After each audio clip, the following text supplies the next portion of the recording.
Hi everyone, I'm Captain Bottle. I'm super happy that my last bottle boat video got a few hundred views. That was way more than I expected.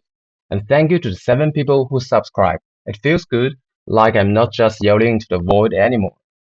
Some people said the AI voice was boring. Honestly, I agree.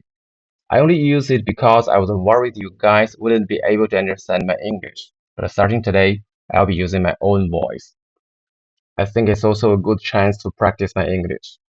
Right now, I'm working on getting some power into my bottle boat. I've been trying a few different ideas lately, but I just ended up using parts I already had. I took the motor, ESC, receiver, and the battery from my RC car. I 3D printed some pedals to replace the wheels.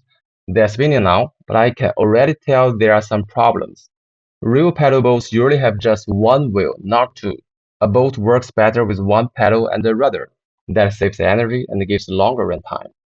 But my main problem is the motor. It's too close to the pedals. Water might splash into the N20 gears and damage them. So I'm thinking about building a second level on the boat. I could put the electronics on top, then use a belt to transfer power to the pedals, and then add a servo for the rudder. That's my plan. Anymore, tomorrow I'll test the version I have now. At least I can see if it moves the boat and how the pedal size and height affect efficiency. That's all for today.